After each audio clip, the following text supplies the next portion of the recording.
The Flood. The Flood is a parasitic species in the Halo series that spreads by infecting sentient life and converting it into part of the hive.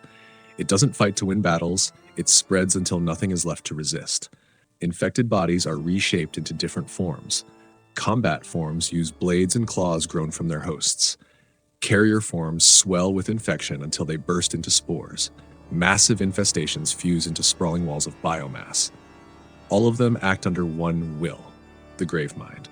The Gravemind develops when enough biomass is gathered, forming a central intelligence.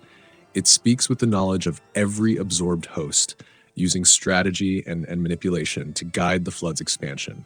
With each victory, it becomes smarter, making containment harder. The Forerunners, an ancient galactic empire that ruled before humans, tried every conventional weapon against the Flood and failed. Their final measure was the Halo Array, a rings that erase all advanced life to starve the parasite. That's how dangerous it is.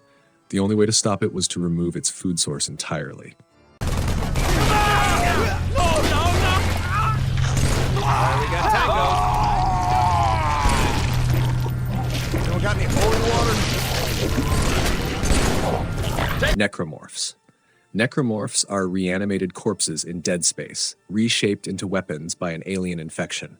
They spread rapidly, turning dead tissue into new forms built for killing.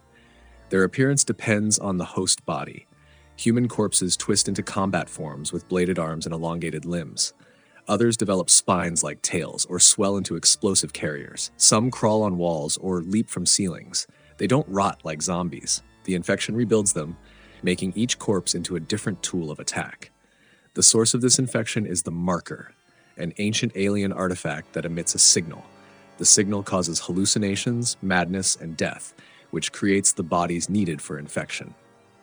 The Marker then drives the transformation, ensuring the outbreak grows faster with every casualty.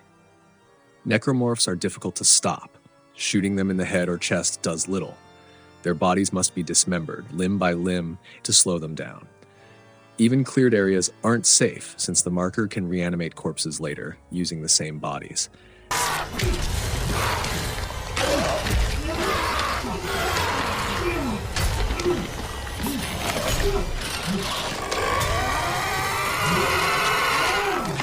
Pyramid Head. Pyramid Head is a monster in Silent Hill 2 that represents the guilt of the protagonist, James Sunderland. Unlike other creatures in the series, he isn't random. He exists specifically as a reflection of James's state of mind. He has a massive build, a rusted triangular helmet that covers his entire head, and a huge blade called the Great Knife, which he drags behind him. The design is deliberate, resembling an executioner, and emphasizes punishment rather than hunting. His face is never shown, reinforcing the idea that he is not a person, but a purpose. Pyramid Head's role is not to chase endlessly, but to appear at key points, forcing James to confront memories and choices he tries to avoid. He kills other monsters tied to James's guilt, showing that his presence is about judgment and consequence. Silent Hill generates him as a kind of mechanism, something the town manifests when a person's denial requires direct punishment.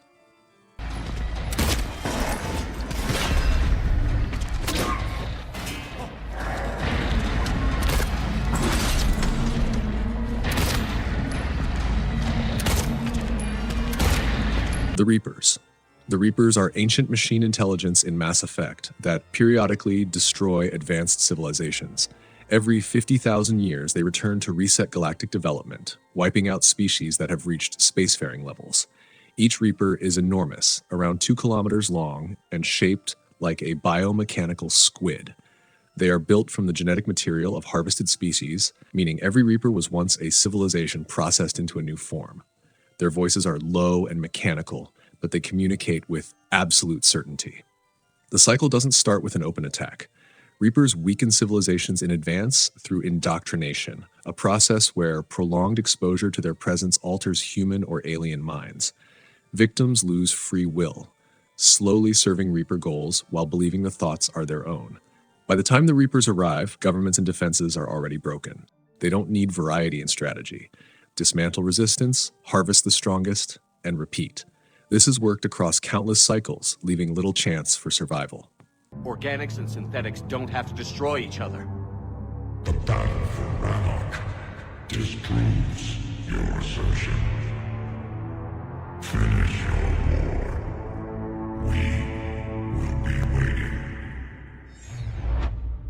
Xenomorph. The Xenomorph is the central creature in the Alien series and the primary threat in Alien Isolation. Unlike most game enemies, it cannot be killed or defeated directly. The goal is survival, not victory. It is tall, skeletal, and eyeless, with an elongated head and a long tail tipped with a blade-like point. Its most recognizable feature is its second inner jaw, used for close attacks. The creature's blood is acidic, making even its injuries dangerous. The design emphasizes that it is not natural. It is an engineered life form, originally created by another alien species. In Alien Isolation, the Xenomorph patrols unpredictably. It hunts by sound and movement, reacting to footsteps, lockers, or even the use of tools. The game does not script its path, which makes encounters feel unique and random. Weapons do not kill it. At best, fire or explosives can drive it away briefly. The threat comes from how it behaves. It learns patterns, lingers near hiding spots, and punishes repeated strategies.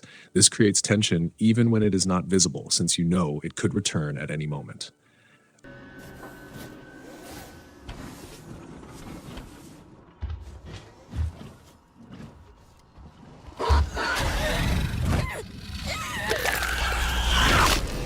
Clickers. Clickers are an advanced stage of the cordyceps infection in The Last of Us. The fungus grows inside the brain, eventually blinding the host and leaving sound as their only way to track prey. The infection reshapes the skull and face into a mass of fungal plates that split the head open.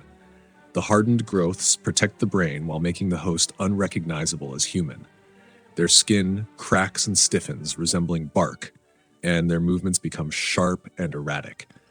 The constant clicking noises they produce are a form of echolocation, similar to how bats navigate. Clickers are completely blind but highly sensitive to sound.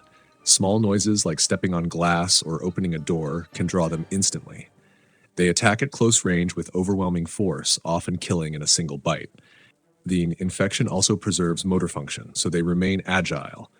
You can try to go stealth on them, but any mistake can be fatal.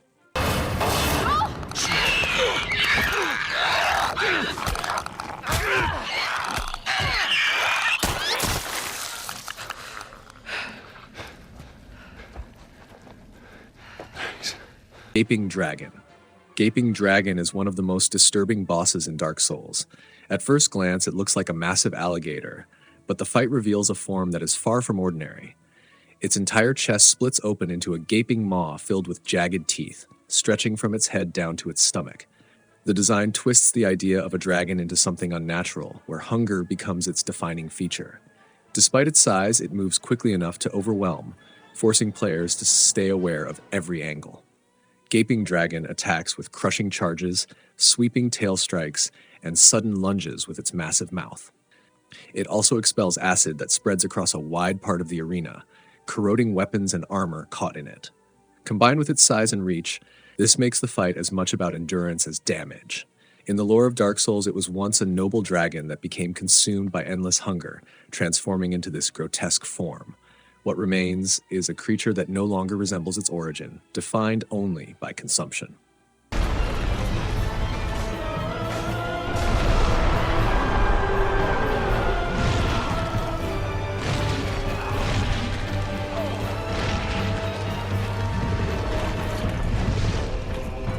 Nemesis. Nemesis is a bioengineered weapon in Resident Evil 3, created by the Umbrella Corporation, a pharmaceutical company secretly responsible for biological experiments. Unlike standard zombies, Nemesis was engineered with intelligence and a specific mission: to hunt and eliminate the S-STARS task force. Nemesis is a prototype rather than a completed model. Thick black plastic and warning labels cover its body. A large device on its chest restrains the parasite inside, keeping it from going out of control. Its mouth is permanently distorted into a snarl. Nemesis does not patrol aimlessly. It actively pursues its targets, breaking through walls, chasing across rooftops, and interrupting areas that should feel safe. As it takes damage, the restraints break and its body mutates into more monstrous forms. What sets Nemesis apart from other bioweapons is persistence. It remembers its objective and continues until the mission is complete.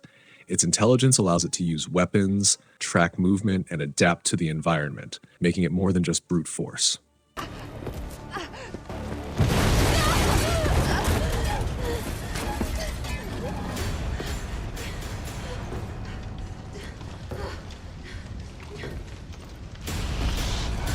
Thank you for sticking around till the end. Don't forget to drop a comment, hit that like button, and subscribe. More videos coming soon. Bye.